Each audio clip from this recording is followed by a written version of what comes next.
And we're back. I am very excited, guys. Today we're going to play Call of Cthulhu. I bought the starter set when I was in America, and I have been itching to dig into this.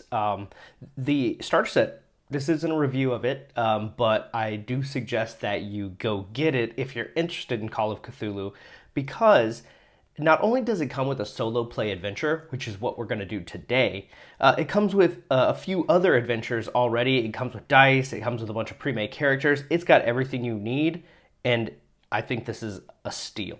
So we're going to set this aside for just a little bit. You guys saw, I made a video creating Bert Derringer, private investigator. This is going to be the character I'm going to use tonight as we run through Alone Against the Flames. The way this works, it's like a choose your own adventure. You read along with the story, you make a choice, you make some rolls, whether or not you fail or succeed. That's going to dictate how the story goes. If Bert dies, if he doesn't make it, I do plan on running another hero through this. This box has like 5 guys that are pre-made. If Bert dies, I'll send somebody else through because I do want to see how this plays out. And I am going to be running an actual module for my buddies next week. And so I feel like this is going to give me a little bit of experience. And then after I play with my friends, then maybe Roxy and I can do the one-on-one that comes in this box as well. So let's go ahead and get started. It's very heavy on the story stuff. It's very narrative. Got some old statistics here, so let me just go ahead and erase those. Okay. So I'm going to be reading most of the story, but I did check out like it's actually like before you get started, it says like, you can make the character as you play through this, or you can just use one of your own characters. So I think we're just going to get started with part 1 is where it says to start, I do believe. Yeah, it says go to section 1. This is what I view Bert looking like. This looks like a PI, cool dude. So let's go ahead and get started. The sun is high in the sky, a merciless ball of heat. You feel scorched by the time you reach the bus halt in front of Osborne's drugstore. It's a relief to put down your heavy suitcases and take off your hat for a moment. You fan your face. It's been a long summer here, in your hometown, and yet a curiously empty one. You look across the street at the grubby butcher shop, the grocer's with its faded awning, and the shabby tobacconist. Mistrustful faces glare at you as they pass, eyeing your clothes and luggage. It was your parents' choice to live here, not yours. You were happy down south as a child, among Providence's white-walled houses and leafy churchyards. Perhaps this new job in Arkham will supply the change you need. Yet, everybody you know in the world lives here. You know nobody in Arkham, not one soul. You ask yourself one last time if you're doing the right thing. The answer is here.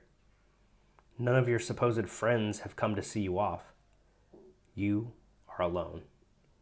Whatever challenges lie in Arkham, it will be a new life, and a brave one. A small gray motor coach approaches and rattles to a stop. You put your hat back on, and you pick up your cases. Go to 263. No spoilers, just going straight to 263. Okay. 2 young men with sullen expressions alight from the coach. One looks you up and down before heading away. The driver also steps down, glancing at you before crossing the road to visit the tobacconist. When he returns, he is rolling a cigarette between his yellowed fingers. He gives it a final twist and examines you as he reaches for his matchbox. He's a thin man, in his 50s, dressed in a stained shirt with the bus company emblem.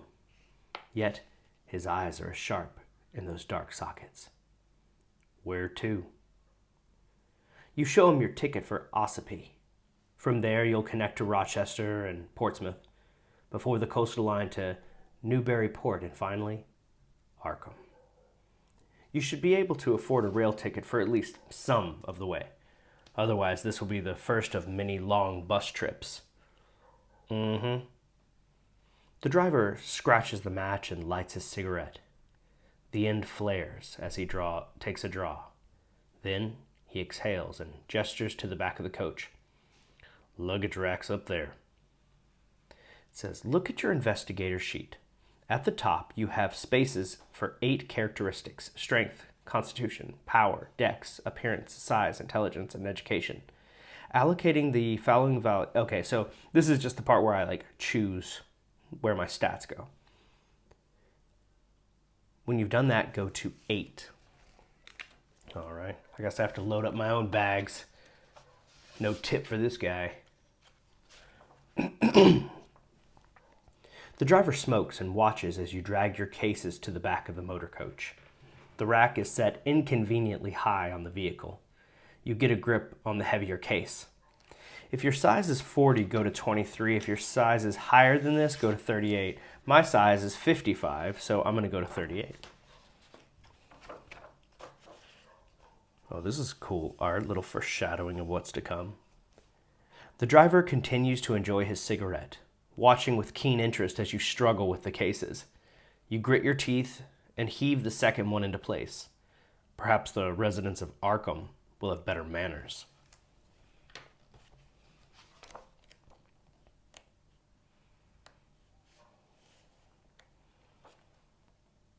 The driver flicks his cigarette into the gutter and steps into the motor coach. Its engine coughs into life. You board, grateful that you will be the only passenger for the initial part of your trip at least. With mixed emotions, you watch from the window as the tired avenues of your old home slip behind you, receding into the distance. For a few minutes, you can still see the church spire over the brow of a low hill. Then, the road dips, and it too is gone. Arkham is your new home. You will travel there and make a new start. It says, you'll see 2 smaller boxes to the right of each characteristic. Okay, we know what that's for. Okay, yeah, it says write your sanity and magic. Good thing we've already done all this. Okay. The coach putters through the countryside. At first, the interior is stifling and your stomach lurches with every bend in the road. However, the driver opens his window and by switching seats, you find a spot where the breeze hits your face. You soon relax into the journey, observing the quaint little hamlets that the coach serves. A heavy-set woman boards at one settlement and gives you a polite nod. She gets off at the next one. The road rises a little, passing cornfields and orchards. The leaves are turning and the trees are alive with glorious reds and golds. You've just begun to doze when the driver takes a tight bend at speed. It says add your size and strength. Okay. This is your HP. Yeah. You also have a luck score, which again, we've already rolled all of this. Quick review. Let's see. My luck is 70. Really did great on that one. Magic points. I actually did great with this character. One rule that I used when I made him is that we re-rolled all ones. So that way we could have Roxy and I, so we could have decent stats. She made a character as well. Let's see, it says you also have a luck score, roll those. Okay, now you make your roll against dex. Okay, so this is gonna be the first roll of the game. So we're hitting a tight corner and it says roll against dex. This means rolling 2 10-sided dice. All right. So let's roll the dex. Let's go ahead and move out all of these dice. We're only going to need the D100s for a while. So let's go ahead and do that right here. And now my dex is 55. I make it. I make almost an extreme success, but I do make a hard success. Okay. It says, if you rolled equal to your dex or less, you've passed the roll. If you rolled greater than your dex, then you failed. So you may be tempted to skip such rolls and simply pretend you always pass, but Call of Cthulhu is a game of mystery and horror. The terrible disasters that befall your character are part of the fun. You will not necessarily have more fun if you pass every roll. Okay, so I did pass the roll, and so we're going to go to 261. I do have the rule book here. This is just the basic rule book, and then as you guys saw before, I have the actual book. But I figure I'll just have this on hand if I need it, but I don't think I will. This game seems really easy to understand. So we're going to 261 because I am very dexterous. Might be at the very end of the book here. A desperate yell awakens you. You feel yourself slide from the seat as the driver spins the wheel and the motor coach plunges off the road. You grab hold of the seat in the front just in time to prevent a painful fall. The coach stops with a thump. Now you see what has happened. A Fordson tractor has stopped in the road and your driver has had to swerve to avoid the steel obstacle. He leaps from his seat into the road, unleashing a string of curses at the farmer. You take a moment to catch your breath. Perhaps you should offer assistance, but the driver has already returned. He backs up the coach a little bit and he threads it around the tractor, glaring at the farmer.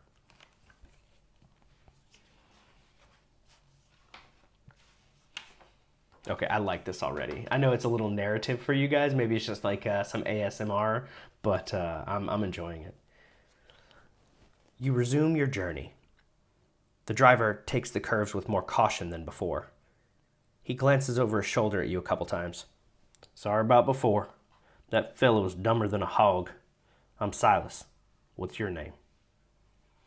The accident was at least as much as Silas's fault as the farmer's, but it doesn't seem shrewd to antagonize the man while he's driving you through the middle of nowhere. Make up a name for your character. My character's name is Bert Derringer. Bert is 39 years old.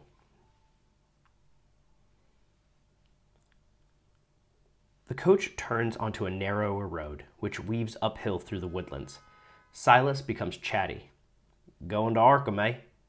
Can't say I've ever heard of that place. Went to Boston once. Didn't like it. Too much hustle and bustle. You got family there? A special someone waiting? The afternoon is wearing on. You see no harm in confiding in Silas about your new life. A job, eh? What's your line? Well, I'm a private investigator, and it just so happens to have that entry here. So, because there are the pre-made characters here, and it assumes that you're going to be one of them, but I just so happen to be a private investigator. So let's go to 249. This is fun. I like this. I actually bought a few of these solo play adventures, so maybe we can do more of these if you guys are into it. You skirt around the details of the profession in your usual way, mentioning only that you've helped the police to clear up various problems in the past. Your heart pounds a little faster as you think of the post you have secured at the Blackwood Detective Agency. You've had enough of investigating marital infidelity and bank clerks on the take. It sounds like the Blackwood Agency is just the opportunity you need to cut your teeth on some real villainy. Silas narrows his eyes, but he says nothing. It says my credit score is 20, but I actually made it 28. Your occupations, okay, so it's trying to tell me what my occupations are, but again, I've already made this stuff, so. Okay. Good, 128. So yeah, this is actually really helpful if you've never done this before. You can actually build a character. I kind of struggled through the first time, as you guys saw. Thanks for all the suggestions on the fixes. 128. You realize Silas hasn't made a stop since the incident with the tractor. The motor coach winds its way uphill. However, your thoughts are interrupted as the road crests a ridge and you're treated to a magnificent view of the vista below. A creek snakes through the valley, breaking the rich autumn palette of the tree line. In the distance, the white mountains rise in a hazy cloud. There is no settlement, not even a cabin as far as the eye can see. Birds drift through the treetops and you can just make out what might be two white-tailed deer lingering in the water. Perhaps you're making a mistake by moving to the city. Could you survive on your own in this lush wilderness?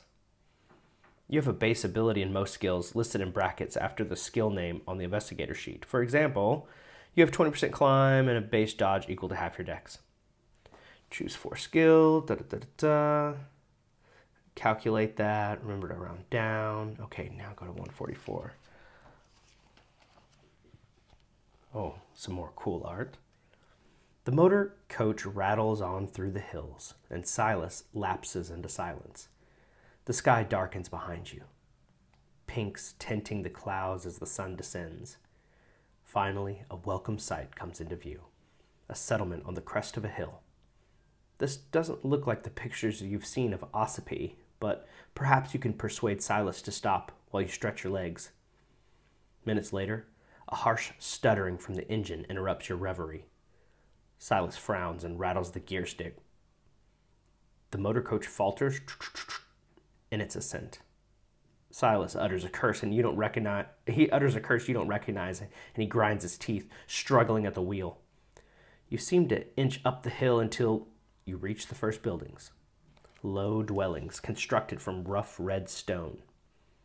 Silas wrestles the coach into a small bay off the road. He scrambles from his seat, and he makes for the engine compartment. Okay, now I have to choose between drive auto and psychology.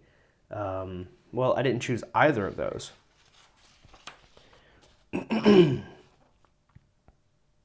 So I'm just going to roll, let's see, psychology. Oh, no, I do have psychology. Oh, it's right here. Yeah.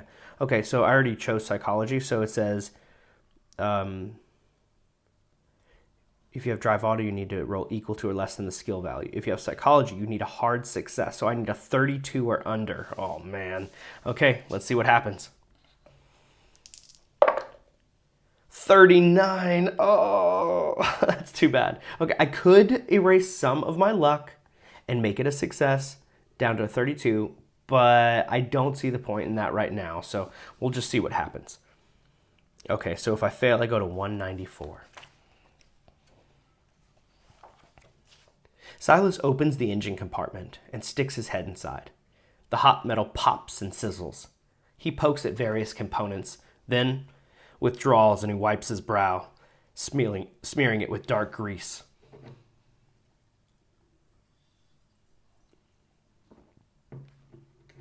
I ain't sure what's wrong. Might be the oil pressure. Might be something knocked off kilter when we took that spill. Can't do much until the engine cools neither. And with light failing, I reckon we'll be here through the night.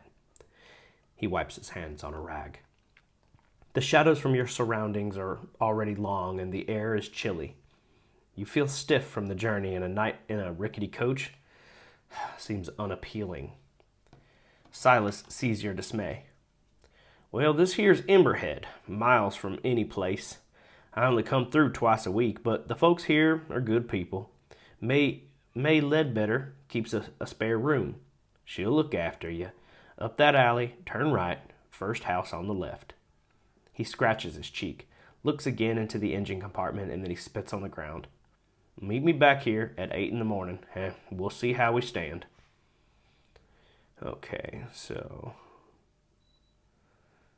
I have a couple of options here. I can go look for May Ledbetter's house. I can ask Silas where he'll spend the night, or to challenge Silas about the breakdown, I can go to 257. I mean, my character doesn't know shit all about, he doesn't know much about driving, so we're going to say that I'm just going to trust him. I don't know why it wouldn't work, so I'm going to go ahead and, I will be polite and ask where he's going to stay. You ask about Silas's plans. He gives the engine a sour glance before answering. I got acquaintances here in the village. Reckon one of them owes me a favor. Enough for bed and breakfast, in any case. He stares at his grubby hands. Probably won't stretch to a hot bath.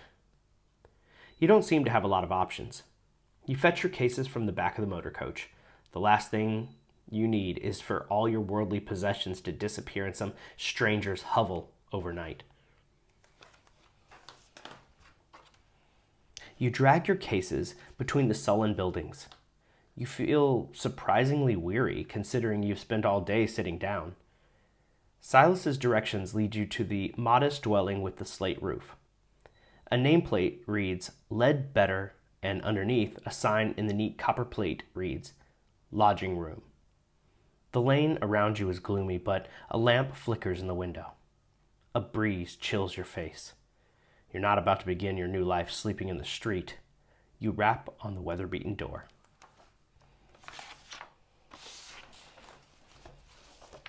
Okay. A little foreshadowing of more to come. After a moment, you hear footsteps inside the house. A bolt is drawn back, and a wooden door swings open. A figure with loose curls and a rough-looking house dress peers at you. Her gaze takes in the traveling suit and your cases. Her voice has a slight Irish tilt. Hello. Should I take it you're looking for a room tonight? You inquire as to her rates, suppressing a grimace. As far as you've seen, the village does not offer you many alternatives. Aye, you'll find them reasonable. You look tired. I'm May.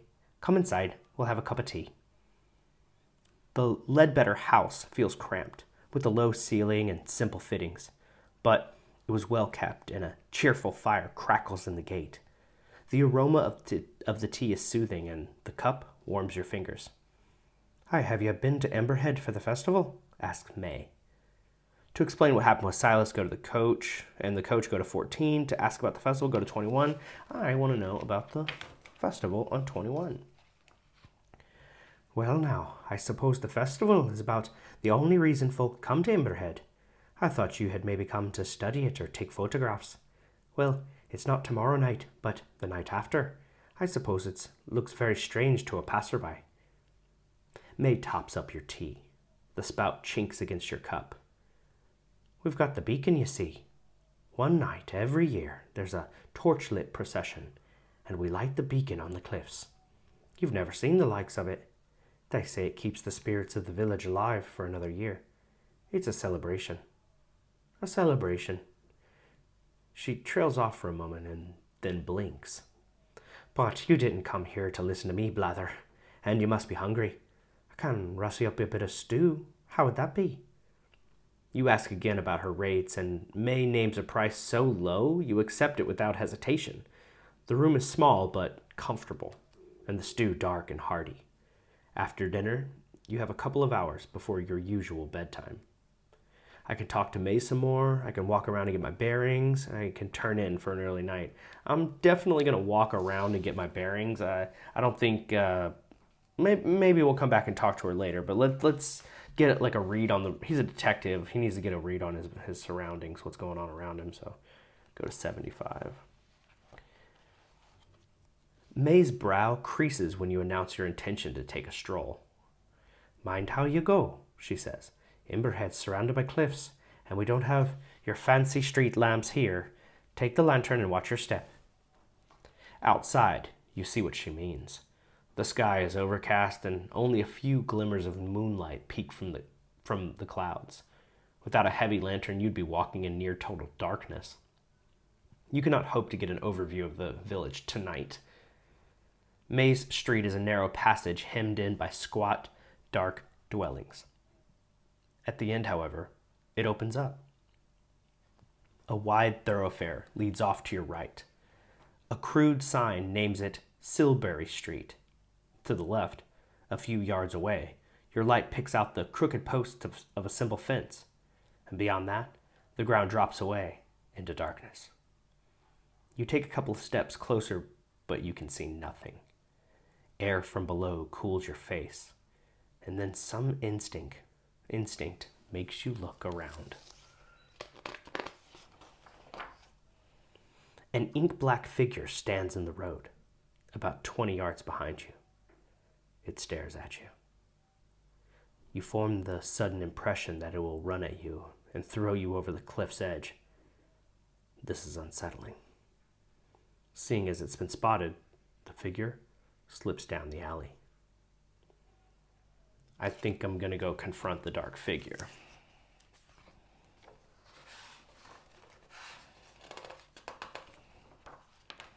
As you approach, the figure takes a pace back, then another. It slips down an alley between two buildings. To catch your target, you must make a track roll. Okay, let's see. My track skill is just 10. And I got a 7. You guys see it. Boom, right here, right there. That's a 7. I succeed with only a 10% chance. Yes. Oh, right, and you're supposed to, every time you succeed, you're supposed to put a little notch here so you can come back to it.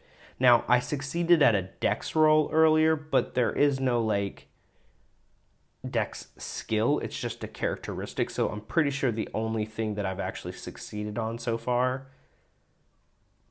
Yeah, I think I failed the psychology roll, didn't I? Yeah, because I had to do a hard success, so I failed that one, so that one won't count. But I do get to increase my track, probably, so we'll see how that goes. Okay, so if I succeed, I go to 141, and I did. Let's see if I can catch this weirdo. The figure moves fast, with almost silent steps, but your instincts keep you on its tail. It slips through the dusty courtyard, veering off between iron fences. You close in as it darts around a corner. A breeze warns you that you're close to a cliff's edge. The flickering light from your lantern picks out its grassy lip as you charge in pursuit. You slow your pace, watching for unexpected voids beneath you. The watcher pulls farther away, but rather than darting back into the maze of streets, it makes for the cliff's edge. You close in. The dark figure swings its head to stare at you once more. You receive a brief, uneasy impression of something wrong with his face. Then it leaps over the cliff edge. Your mouth drops open. You approach the ledge, lantern swinging in the wind. Dim light plays on the rock surface, the rock's face beneath you. Did you frighten somebody into suicide? Your gut says not, but you cannot explain what just happened. Make a sanity roll. If you fail, you lose 1d2 sanity points. You can roll this with a ordinary d6. Okay, yeah. All right, let's make a sanity roll. My sanity right now is fine. I'm at 65. I'm okay. Everything's fine. 16. These dice are on fire. I'm okay. You find your way back to the Ledbetter house, the lantern trembling in your grasp. If May notices your unease, she says nothing. You feel weary. Oh yeah, there's some serious Innsmouth vibes coming out. As May stands, you hear a clunk behind you. You look over your shoulder, but all you can see is a wooden door, securely closed. May Tuts.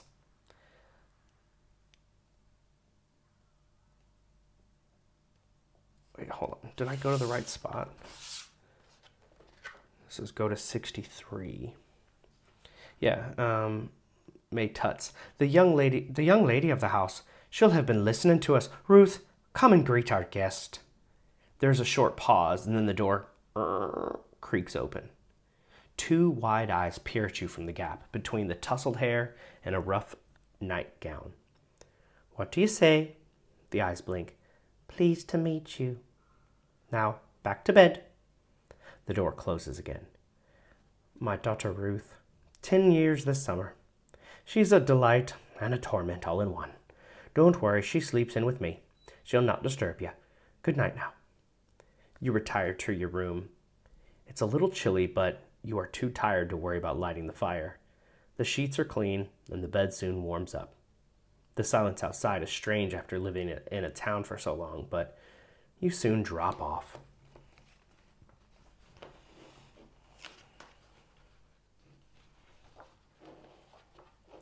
You dream of fire in the grate, coruscating colors shimmering through the dancing tongues of flame. At first, they are tiny, almost microscopic, but they grow and grow until a kaleidoscopic inferno spills from the fireplace, spreading across the floor, up the sheets. You wake with a start. Daylight glints through the curtains. You get up and examine the grate, blinking the sleep from your eyes. It is quite cold. If you've taken any damage, you may heal 1 hit point back from your night's sleep. But my dude was awesome at dodging, or dex. Go to 166. May seems to have no running water, but she's supplied some in a ceramic jug. You freshen up at the washstand and you go in. She cooks a hearty breakfast and leaves you in peace to eat. At about 7:30, you're paid up, packed, and ready to go. You bid May goodbye, and she wishes you the best for your new career in Arkham.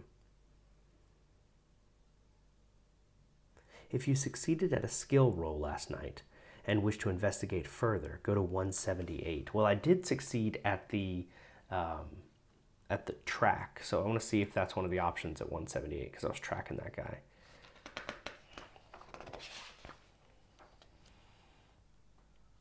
You retrace your steps of last night.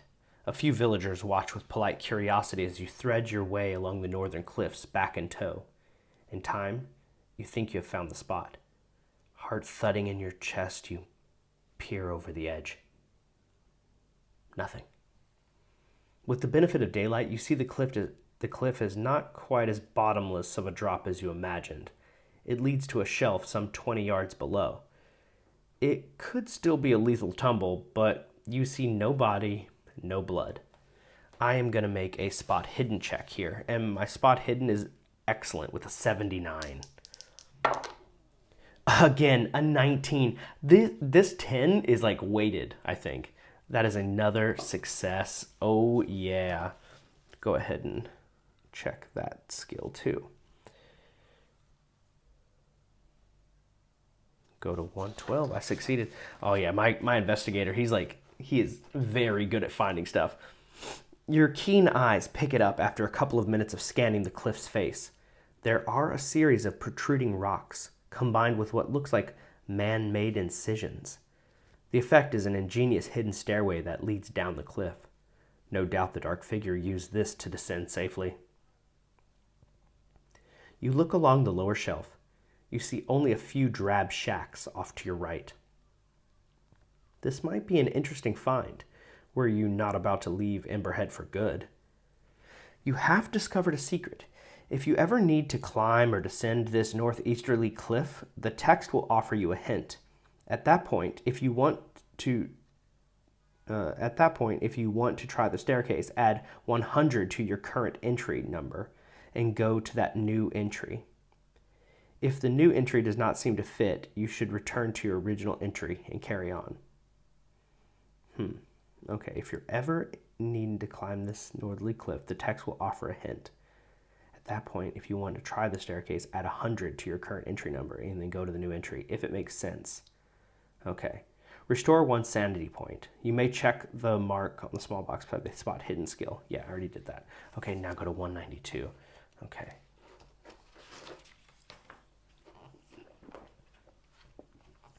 This is great. I'm having a lot of fun solo through Call of Cthulhu. I can't wait to play next week with my buddies. This is going to be a blast.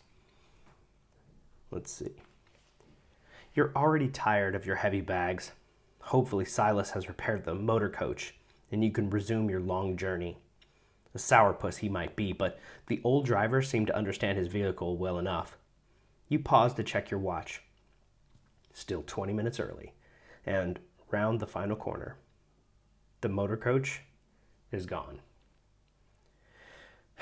You put your bags down and you search the area, trekking up and down the slopes and around corners. At the edge of the village, you trace the long road back as it winds across the hills. 8 o'clock comes and goes. There is no coach to be seen. A passing villager notices your bags. Looking for the bus? I heard him take off for first light. He's due back in 3 or 4 days. If you need a place to stay, May Ledbetter rents a room. The man raises his hat to you and he strolls to the village. You curse Silas under your breath. Perhaps he went for parts, but you wonder if the old goat has stranded you here on purpose. May is doing laundry and looks surprised to see you again. Forget something. When you explain the situation, she offers to store your bags while you try to arrange the alternative transport. You're grateful to relinquish the load. Nobody here has anything like a car. She strokes her chin and narrows her eyes. Maybe you could find somebody with a horse and a cart for your bags. I could ask around later. Try Mr. Winters at the village hall. He'll know if anyone will. Or ask among the artisans. Their workshops are first left on Salisbury Street. She reaches over and squeezes your wrist. Don't worry. I won't see you sleeping in the street, money or no money. You thank May, and you turn to face the village. This is May led better. That's May? Okay. Interesting.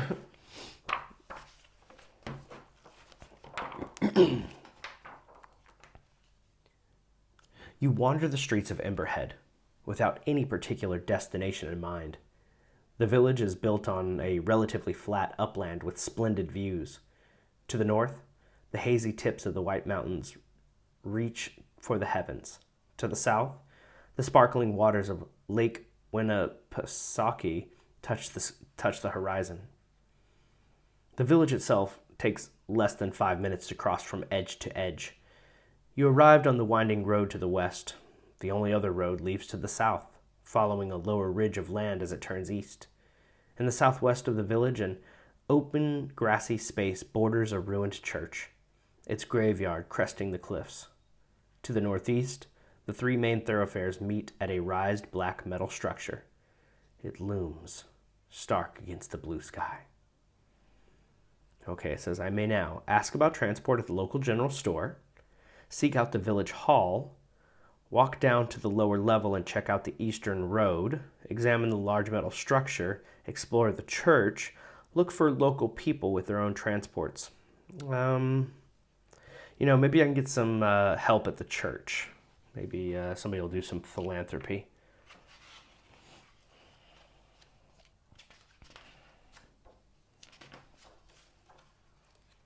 You cross the street towards the church. As you glance to your left, your gaze alights on the large metal structure. Something bothers you about its positioning. You back up and look again. Yes! Emberhead's central thoroughfare points directly at this structure. It seems to be too precise to be a coincidence. You press on and you draw into the shadow of the church. The building is in a sorry state. The top of the steeple is missing, a ragged gash of splintered boards marking its absence, and the floors beneath it have collapsed. It appears to have torn through the roof of the main building as it fell. Only the back half is still intact. The white paint, which was once covered the church, has yellowed and peeled. It seems safe enough to explore the rear section. Old pews are stacked against the wall, choked with mildew. Most of the windows are broken. You guess this church has been disused for about 20 years. There's little more to interest you.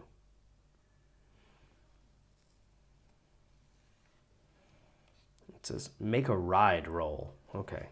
It says I can roll 2d10 and take the lower number.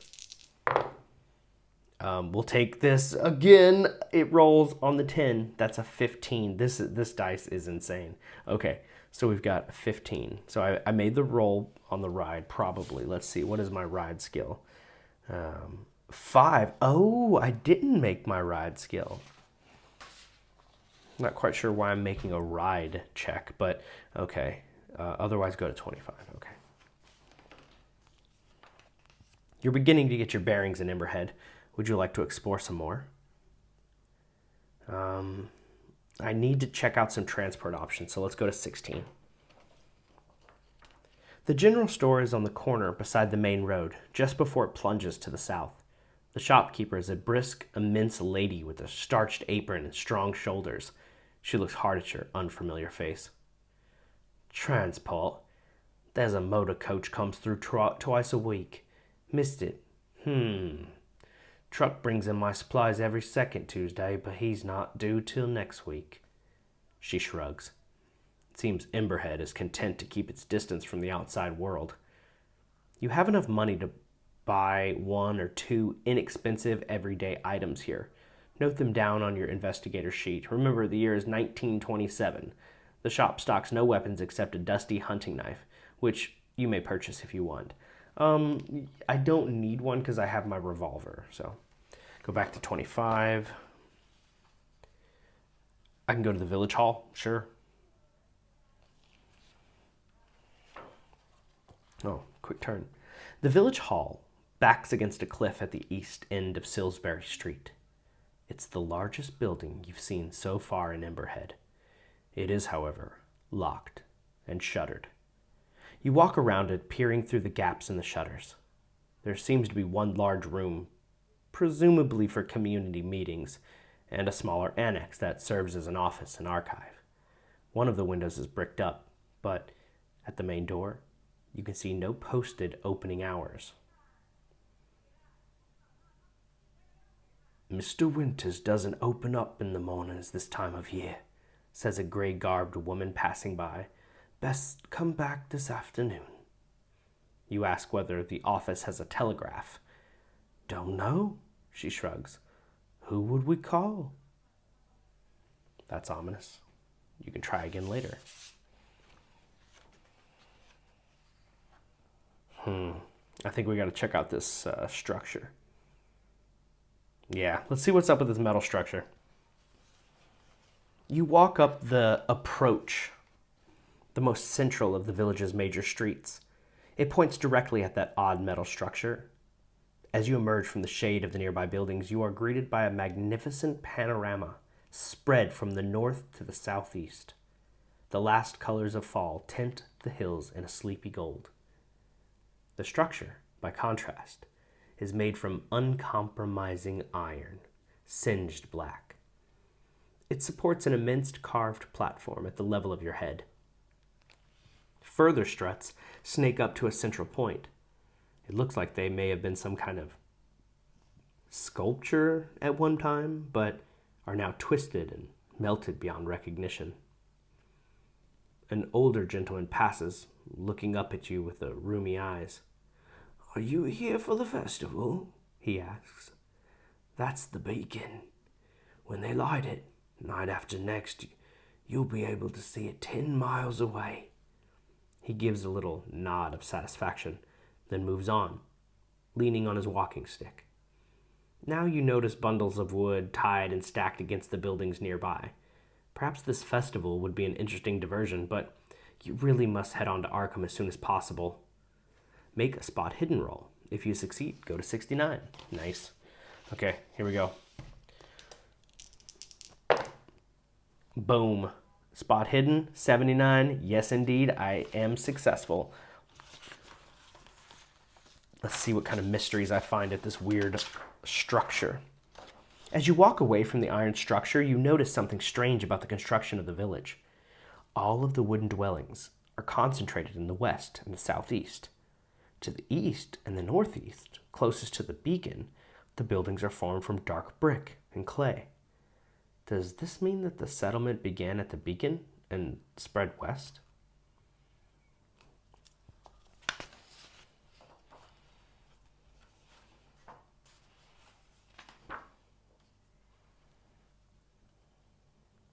Okay. Walk down to the lower level and check out the eastern road. All right, so we are learning a little bit about this Ember head. Once we get past this little exploration around town, I think we're going to call it here because we've been going for a while now. And we don't want to throw our voice out. Let's see. 1:15. All right. The air is fresh and the walk down to the lower ridge invigorating. You notice cultivated fields stretching through the lowlands around Emberhead, and among the crops, some livestock, but no horses. Are you going to have to make your way onward just on foot? Further down, the road skirts the edge of the ridge and descends. There are a few scattered hovels here with signs of habitation. They are set a substantial distance apart. As you examine them, a door opens, and an older man steps out. He wears a bedraggled suit, but carries a piece of cloth, which he tosses over his head like a hood. As he does this, he sees you and freezes. Make a luck roll. Uh-oh. Things are about to go down. I do make my luck roll. Uh-oh. What is he wearing, like a KKK hood? That's not good. Let's see. 127. The man looks up at the village, scanning the cliff tops. You get a brief flash of his face. There's something unsettling about it. Then he turns to walk away from the road, but as he does, he raises a hand and slowly beckons to you.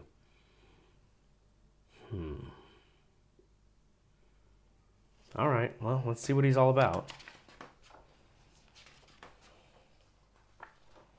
You follow the man around the outcrop. He glances up and then steps between two rocks and vanishes. Closer inspection reveals a narrow channel leading into a cliff. There's just enough light to see a small, natural chamber within.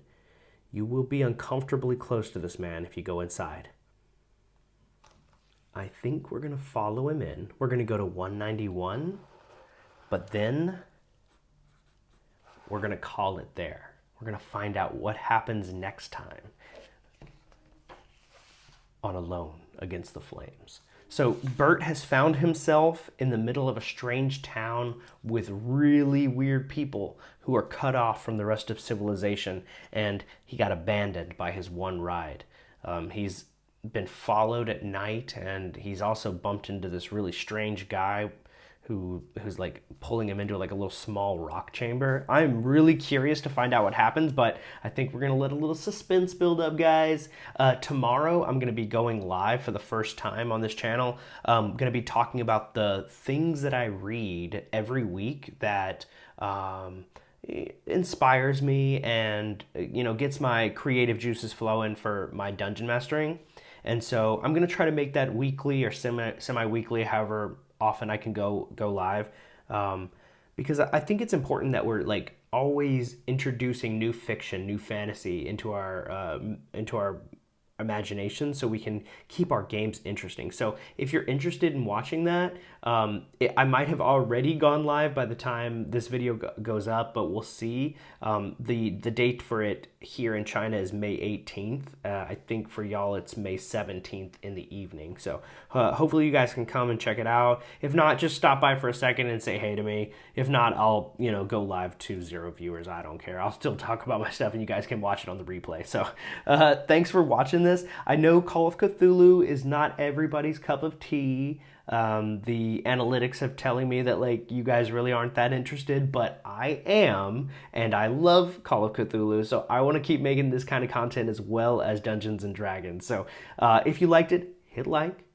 If you like the dulcet tones of Scudder for Mike, go ahead and hit subscribe. Thanks for watching, and I'll catch you in the next one. Bye-bye.